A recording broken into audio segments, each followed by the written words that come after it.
sœurs, je vous salue dans le nom précieux de notre Seigneur et Sauveur Jésus-Christ. Aujourd'hui, nous allons parler sur le feu étranger dans les églises locales. Le feu étranger dans les églises locales. Et pour comprendre ce sujet, nous allons lire Lévitique chapitre 10 à partir du premier verset jusqu'au troisième verset. Lisons. Les fils d'Aaron, Nadab et Abihu, prirent chacun un brasier et mirent du feu et posèrent du parfum dessus. Ils apportèrent devant l'Éternel du feu étranger, ce qui ne leur avait point ordonné. Alors le feu sortit de devant l'Éternel, le consuma, ils moururent devant l'Éternel. Moïse dit à Aaron, c'est ce que l'Éternel a déclaré lorsqu'il a dit, je serai sanctifié par ceux qui s'approchent de moi et je serai glorifié en présence de tout le peuple. Aaron garda le silence. Amen. Chers frères et sœurs, dans cette écriture, on nous présente deux enfants du souverain sacrificateur Aaron, Abihu et Nadab. Ils étaient aussi sacrificateurs. Ils travaillaient à côté du souverain sacrificateur Aaron. Mais regardez ce qui s'est fait à leur temps. La Bible dit, ces deux enfants d'Aaron, ils ont apporté le feu étranger dans les sanctuaires pour brûler le parfum. Ils ont apporté le feu étranger dans les lieux saints pour brûler le parfum. Vous remarquerez que dans le tabernacle, il y avait trois parties. Il y avait le parvis, et dans le parvis, il y avait l'autel d'airain ou l'autel des holocaustes. Il y avait aussi la cuve d'airain, la cuve d'eau, là où les sacrificateurs se lavaient avant d'entrer dans les sanctuaires. La deuxième partie, il y avait ce qu'on appelle en d'autres termes les sanctuaires ou le lieu saint.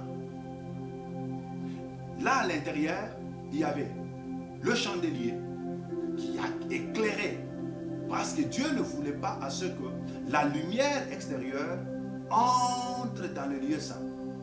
Il ne voulait pas que la lumière d'en dehors pénètre le lieu saint. Par conséquent, le lieu saint était éclairé par les chandeliers. Il y avait aussi la table des pains de proposition. Lorsque les sacrificateurs travaillaient, ils devaient aussi arranger cette table qui avait 12 pains. Mais en dehors de ça, il y avait aussi l'autel de parfum, qu'on peut encore appeler en d'autres termes l'autel d'or. C'est là où le sacrificateur brûlait les parfums. Et cet autel était juste en face du lieu très saint, qui ne contenait qu'un seul meuble, l'arche de l'alliance. Alléluia. Mais remarquez, mes chers frères et sœurs, que le parfum qui était dans le lieu saint devait brûler avec le feu qui devait venir de l'autel des holocaustes. Parce que sur l'autel des holocaustes, il y avait un feu permanent. Et Dieu avait demandé aux sacrificateurs de veiller sur le feu qui est sur l'autel des holocaustes, afin que ce feu brûle continuellement. Le feu devait brûler continuellement sur l'autel d'airain. Parce que ce feu, non seulement il était utilisé pour consumer les sacrifices, mais aussi ce feu était utilisé pour brûler le parfum dans les lieux saints. Alléluia. Mais l'erreur que les sacrificateurs Abihu et Nadab ont commise, c'est d'aller prendre un feu en dehors du feu de l'autel d'airain. C'était ça leur erreur qu'ils ont commise. Ils ont pris un feu en dehors, à part le feu de l'autel terrestre. Par conséquent, lorsque seulement ils ont brûlé le parfum dans le lieu saint avec le feu étranger, mes chers amis, ces feux, Dieu les a punis sévèrement. Dieu a permis à ce que le feu descende maintenant d'en haut pour venir consumer les sacrificateurs. Et ils sont morts dans les lieux saints. Donc, quand nous parlons du feu étranger, nous voyons par là le feu qui vient en dehors de l'autel terrestre. Or, dans la Bible, dans le tabernacle, vous allez remarquer que tout ce qui s'est passé dans le tabernacle était l'ombre des choses à venir. Tous les meubles qui étaient dans le tabernacle parlent de Jésus, peuvent parler aussi du croyant, voire même de l'église locale. Mais pour ce qui nous concerne, l'autel terrain représente la croix. Parce que c'est sur l'autel terrain qu'on y déposait le sacrifice. Et la Bible dit que Jésus, il est le sacrifice par excellence. La Bible dit, Jésus lui-même, il dit, tu n'as voulu ni sacrifice, ni offrande, mais tu m'as formé un corps. Donc Jésus, il est le sacrifice par excellence.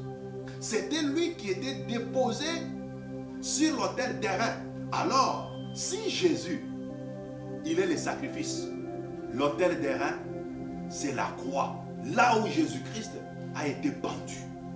Remarquez maintenant qu'il y a une relation entre l'autel d'airain et l'autel d'or ou l'autel de parfum.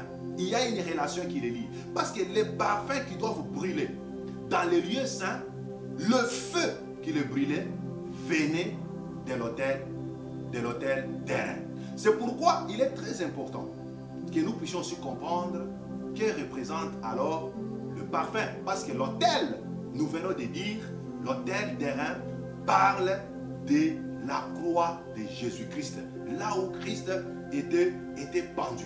Alors, quand nous lisons en Apocalypse, chapitre 5, le verset 8e, la Bible nous dit que le parfum, ce sont les prières des saints. Ça, j'avais voulu que nous puissions lire, parce que c'est très important. Apocalypse 5, verset 8e. La Bible dit ceci. Quand il eut pris les livres, les 4 êtres vivants et les 24 vieillards se prosternèrent devant l'agneau, tenant chacun une harpe et des coupes d'or remplies de parfums qui sont les prières des saints. Alléluia.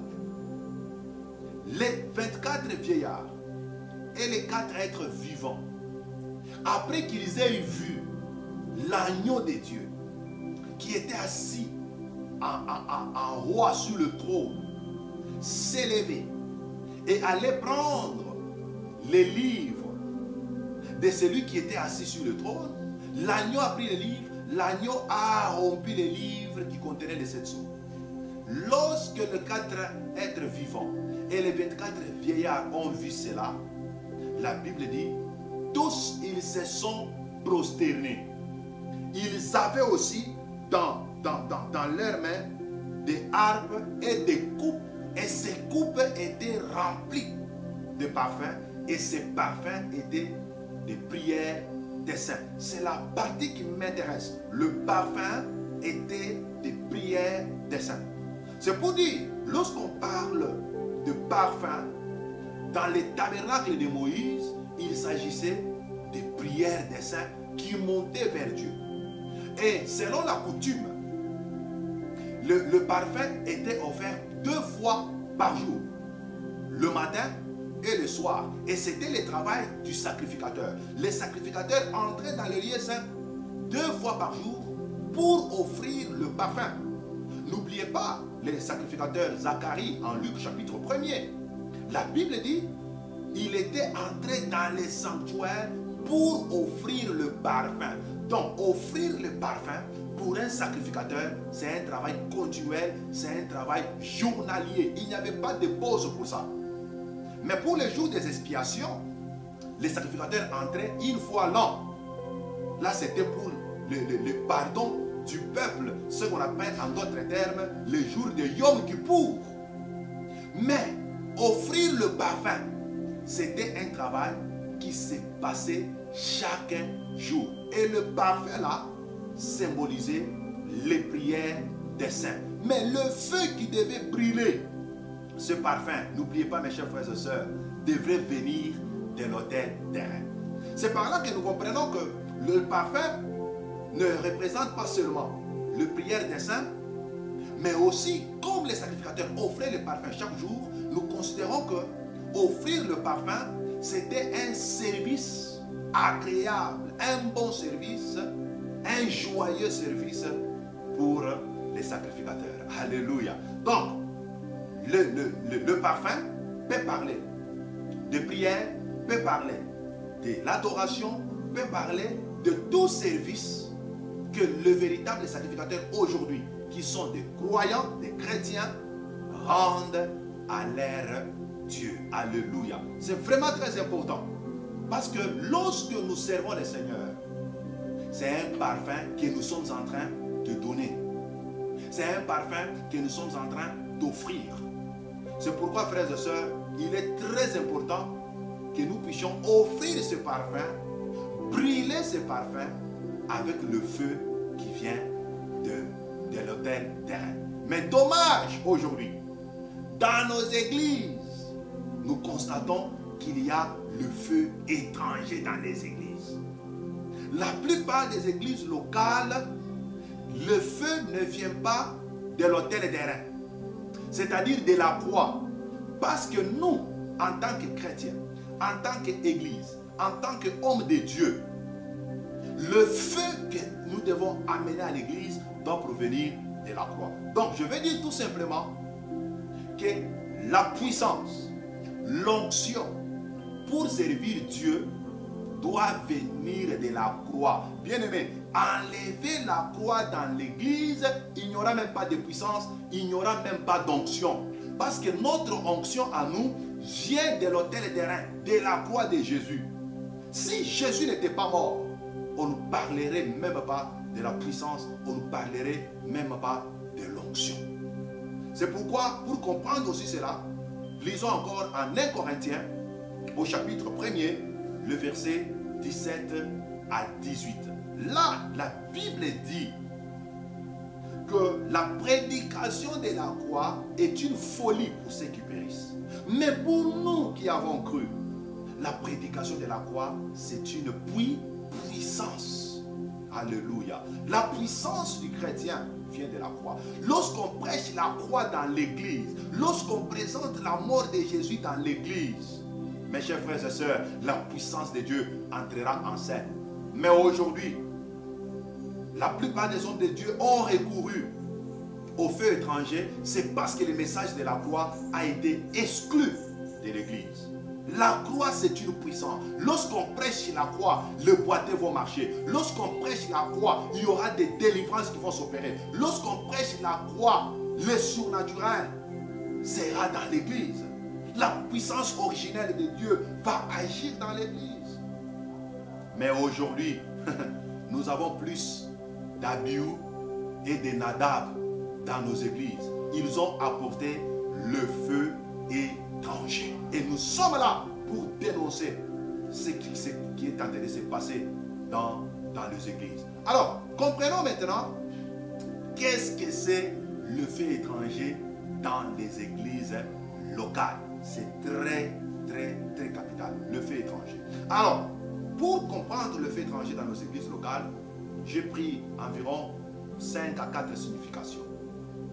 La première des choses, le feu étranger parle des enseignements erronés que nous trouvons dans les églises locales.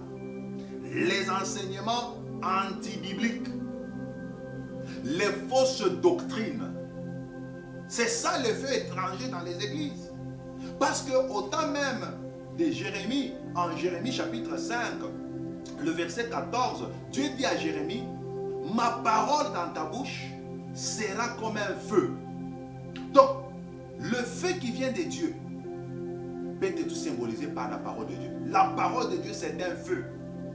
C'est pourquoi lorsque Jésus marchait sur le chemin d'Emmaüs avec des disciples, à la fin de leur marche, les disciples ont conclu. Qu'est-ce qu'ils ont dit? Ils ont dit que, n'est-ce pas quand ils nous parlaient, on sentait le feu brûler dans notre cœur. Donc la véritable parole, c'est un feu. Mais la fausse parole, la fausse doctrine, c'est un feu étranger. C'est un feu étranger. Écoutez mes chers frères et sœurs, c'est très important que nous puissions comprendre cela. Mais dans les églises aujourd'hui, il y a des fausses doctrines. C'est pourquoi en 1 Timothée chapitre 4, le verset 1er, la Bible dit, dans les derniers temps, plusieurs abandonneront la foi et s'attacheront à des doctrines de démons et à des esprits séducteurs. C'est ce qui se passe présentement dans les églises, parce que nous sommes dans les derniers jours. Nous sommes au temps de la fin. Comme nous sommes au temps de la fin, plusieurs abandonnent la saine doctrine. Ils abandonnent la foi pour s'attacher à des esprits séducteurs et à des doctrines des démons. Les doctrines des démons, les esprits séducteurs, les enseignements pernicieux qui viennent de l'antichrist, qui viennent des faux prophètes dans nos églises, c'est ce que j'appelle le feu étranger. Alléluia. Deuxièmement, quand on parle du feu étranger, ce sont des pratiques, ce sont des cérémonies, ce sont des rites qui violent ce qui est sacré. Ce sont des pratiques occultes que nous voyons aujourd'hui dans nos églises.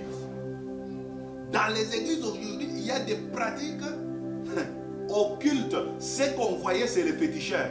Nous les voyons aujourd'hui se faire dans nos églises. Et on tolère ce qui est grave.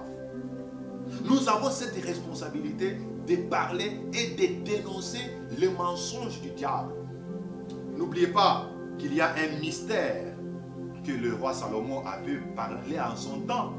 Il dit qu'il a vu les traces du serpent sur le rocher.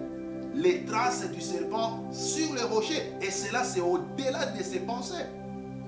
Parce que quand un serpent passe sur le rocher, vous ne verrez pas de traces. Or, nous connaissons tous que le serpent ancien, c'est Satan.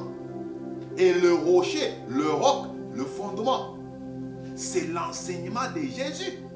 Mais lorsque Satan, le serpent, entre dans les églises, il va laisser ses enseignements que j'appelle ses traces. Et les hommes avertis, ils doivent être capables de voir les traces du serpent sur le rocher. Dénicher les enseignements de Satan dans les églises. C'est ça la responsabilité que les véritables hommes de Dieu ont aujourd'hui. La troisième des choses qui symbolise le feu étranger, c'est l'adoration formaliste. Une adoration qui a pour motivation la chair et non l'esprit. C'est pourquoi en Jean chapitre 4, le verset 4, Jésus dit, l'heure vient, et elle est déjà arrivée, où les véritables adorateurs adoreront le Père en esprit et en vérité. Et c'est l'heure où nous sommes. Aujourd'hui, nous sommes au temps où soit vous adorez Jésus, ou soit vous adorez d'autres dieux. Mais Jésus a dit de parler à ceux qui adorent Jésus. Parce que ceux qui ne l'adorent pas, je leur demande tout simplement de laisser les dieux étrangers qui sont en train d'adorer et d'adorer le véritable Dieu qui est Jésus-Christ de Nazareth. Il est plus que prophète. Il est la parole faite chair. C'est Jésus qui est notre idole. Mais cependant, mes chers frères et sœurs, plusieurs aujourd'hui n'adorent pas Jésus en vérité. Ils n'adorent pas Jésus en esprit. Alors, cette adoration-là formaliste, qui a pour motivation la chair, c'est ce que j'appelle le feu étranger. Aujourd'hui, regardez ce qui se passe dans les églises. Plusieurs pensent que l'adoration, ce sont les belles paroles. Écoutez-moi, Jésus n'est pas un mari ou bien faut un fiancé comme tu le penses. Ne crois pas que tu peux, c'est par tes paroles de flatterie que Jésus va t'accepter. Écoutez-moi, tu peux flatter ton fiancé comme tu veux. Mais quand il s'agit du véritable fiancé qui est Jésus-Christ, ce ne sont pas nos paroles qui les convainquent, mais c'est plutôt nos actes. Alléluia. Beaucoup pensent qu'aujourd'hui, quand on parle de l'adoration, c'est fermer les yeux. Beaucoup pensent que quand on parle de l'adoration, c'est courber la tête. Quand on parle de l'adoration, beaucoup pensent que c'est porter les sandales ou parler calmement. Non, ça n'a rien à faire avec l'adoration. La véritable adoration, c'est ta vie d'abord. Est-ce que ta vie témoigne Jésus? Alléluia. L'adoration, ce n'est pas par là, là. Oh, chakakakaka. Non, ça, ce n'est pas l'adoration. L'adoration, c'est la manifestation de la vie de Jésus dans une personne. Mais le fait étranger, c'est quoi? C'est quand quelqu'un parle de bonnes paroles. C'est quand quelqu'un chante, mais sa vie n'est pas correcte avec l'évangile. Ça, c'est ça l'effet étranger. C'est ce que nous rencontrons aujourd'hui dans les églises. Vous trouverez des chantres, ils parlent bien, ils chantent bien avec des voix mélancoliques, avec un timbre bien calculé. Mais sa vie, une vie d'impudicité, une vie de mensonge, une vie de corruption, ça c'est une adoration formaliste que nous trouvons aujourd'hui dans les églises. Et c'est ce que j'appelle le feu étranger. On entrera en détail. Gardez votre soif. La quatrième chose, quand nous parlons du feu étranger, nous voyons des prières accompagnées d'actes profanes. Parce que le parfum, ce sont des prières. Mais nos prières doivent être motivées par l'œuvre de la croix. Mais aujourd'hui, dans les églises, il y a des gens qui prient, qui chassent Satan avec les bâtons. Imaginez quelqu'un, il prend le fouet, il commence à fouetter Satan, il commence à chasser Satan avec le fouet à la main. D'autres, ils piennent des pierres, s'il vous plaît.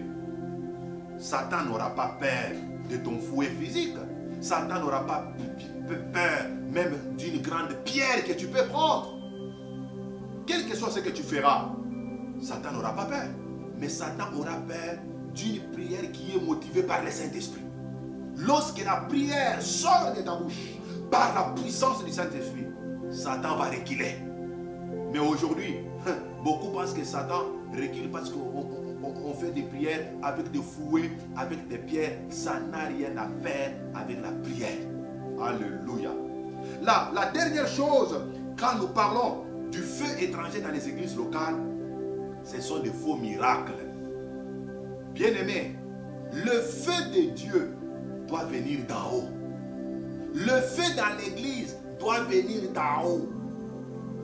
C'est pourquoi vous allez remarquer que lorsque même on avait terminé à construire le temple, on n'a pas allumé les feux avec les allumettes. On n'a pas allumé les feux avec des pierres. Lorsqu'on a terminé seulement à restaurer l'autel, à construire l'autel, la Bible dit, le feu est descendu du ciel. Le feu qui doit animer l'église doit venir du ciel, doit venir de la croix de Jésus, doit venir de la véritable parole de Dieu, doit venir de l'enseignement apostolique. C'est pourquoi il faut faire très attention. Quand vous voyez dans l'église, il y a des miracles qui s'opèrent. Mais si ces miracles ne sont pas accompagnés par la véritable parole de Dieu, ces miracles-là ne viennent pas de Dieu. Alléluia. Ces miracles-là ne viennent pas de Dieu. C'est pourquoi nous sommes en train de parler sur le feu étranger dans les églises. Ce sont de faux miracles, ce sont de fausses doctrines, ce sont des pratiques diaboliques, occultes. C'est une adoration formaliste que nous constatons aujourd'hui dans nos églises. Dans la vidéo qui va suivre, nous entrerons maintenant en détail pour dénicher quelles sont les fausses doctrines, les faux enseignements qui sont dans nos églises aujourd'hui. Quelles sont les pratiques qui sont contre la saine doctrine que nous trouvons aujourd'hui dans les églises. Parce que dans l'église, il n'y a que deux pratiques qui sont reconnus. C'est le baptême d'eau et la cérémonie des Saintes Saintes. En dehors de cela, mes chers frères et sœurs, toute autre pratique que vous pouvez voir dans l'église, il faut bien regarder cela avec les lunettes spirituelles, avec les lunettes de discernement. Parce que Satan, il imite pratiquement tout ce qui est de Dieu, même dans les églises d'aujourd'hui. C'est pourquoi il faut faire très attention. Soyez vraiment branchés. Que le Seigneur Dieu puisse vraiment vous faire beaucoup du bien. Et vous qui nous suivez, qui êtes attachés à cette chaîne, continuez à le faire. Parce que beaucoup de bonnes choses sont encore à venir. Seigneur vous bénisse. Dieu voulait parler quelque chose. Priez pour vous. Que Dieu du ciel, Jésus-Christ que nous servons, qu'il vous bénisse. Et surtout pendant cette période de Covid-19, que le Seigneur entre dans votre vie. Qu'il pense à tout ce que vous avez comme problème. Et qu'il apporte des solutions durables. Que la paix du Seigneur soit avec vous. Soyez toujours branchés.